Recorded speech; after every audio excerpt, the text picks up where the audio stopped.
We're at the mall, at the theater, with the nice chairs that recline. We're in line. It's Christmas. And you feel kind of weird about going to the movies on Christmas, but we always used to do it. We still do it. Everybody fucking went. It was packed. I've never seen a theater so packed. They got 98 seats, little theater. Oh, there were only 5 seats left. They had only a couple seats with 2 people together, right?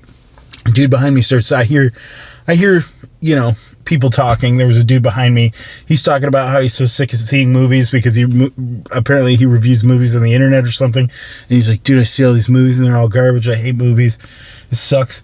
Dude behind me starts talking to me and he's like, oh, how do you feel about Nosferatu? Like, are you looking forward to this? And I was like, yeah, dude, it looks really good. You know, I like The Lighthouse. And he's like, oh yeah, I was really into The Lighthouse. I liked it a lot. I like this dude's film. So we're nerding it out, right? And then he's like, I'm bringing my grandson. And I'm thinking to myself, dude, this is like the worst possible movie to see with your grandson on Christmas. Like, the vibe on the ride home from that must have been so weird. But then I get thinking about The Lighthouse, and I was like, dude, The Lighthouse had so much beating off in it. And I'm like, cool, that's really nice of you, dude. I'm glad you're his grandfather and you want to share in a thing. That's really nice, dude. I don't think he'll appreciate it or whatever. Then you get in there, dude. Nosferatu, first of all, it's like half black and white. People are in Romania. And it's really slutty. It's like, it's not like as slutty as when I went to see Substance. Substance was slutty. Substance, you didn't see it if you saw it. Body horror, right? So there's tons of gross.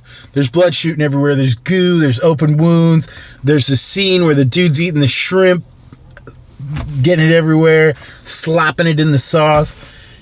And the guy, there was one other guy in the theater. I'm front, like midway, like row G, I guess is what it's called, in like seat 8. And there's another dude 1 seat up to the left. He went hard left, which is that's a power move. If you get in the theater, you do hard left. I'm not really sure what your problem is. He got the big soda, the big popcorn, which are, you know, they're buckets. You get literally a bucket of soda and a bucket of popcorn. He's by himself and he's super hyped, and he comes in and he's like, dude, have you heard about this movie? I was like, yeah, I heard it was good. I heard like the last 15 minutes was a little wild, but I heard it was really good. And he's like, yeah, dude, I'm so hyped. It's supposed to be really good. Yeah. So everything's disgusting and slimy, and there's injections and all that good stuff. And then like Demi Moore's immediately naked in the shower. She's checking out her wrinkles. There's a whole big thing.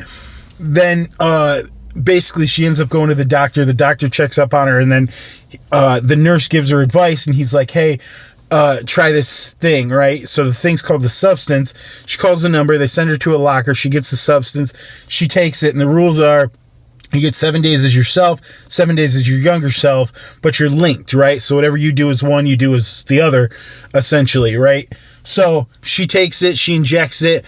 Her young self just births out of her own back, taking the world on by storm. Shenanigans ensues, right? Movie gets to the end. Last 15 minutes of the movie's crazy.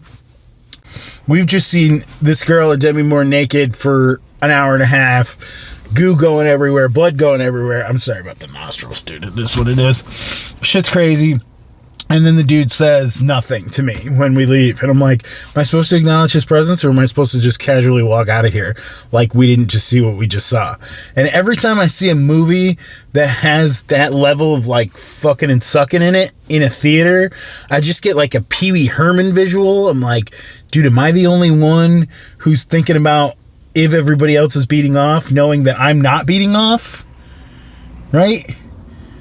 Like, are they thinking about it because they don't know if I'm going to be the one to beat off or if they're the one beating off? And none of us are beating off, I hope. But you don't know because you're not looking around because it's a theater. And I just assume because he's going to drink a popcorn, he's not going to jerk off. But that may not be true. You never can tell who's going to jerk off in a theater. I mean, that was the whole point of Pee Wee Herman. Was that, and then where's she at? He was, but I heard it was a porn theater. I could Google that, but I'm not going to. Because I'm not going to be the one beating off. But, like, he doesn't know that. Right? And I didn't get the popcorn and the soda. I'm in there just alone, you know, in the dark with the hood up, looking like a creep. You know, and of course I'm going to the matinee, which is the worst possible time because that's like the most likely, in my opinion, the most likely time in the theater where you're going to end up beating off is probably the matinee, right? And the ushers only come in so much. I don't know. It's just, it's in the back of my mind always whenever I'm seeing something like that. Moral of the story, don't jerk off in theaters. That's all I'm saying. Same thing happened to me when I saw that other movie with Kristen Stewart, where she's like a lesbian chick who's in love with a bodybuilder. And there's a lot of sucking and fucking and touching and flexing and shit. And that's another one where you get the last 15 minutes. The last 15 minutes just goes bananas. I don't understand that move. Just don't beat off in theaters. You know? Just don't.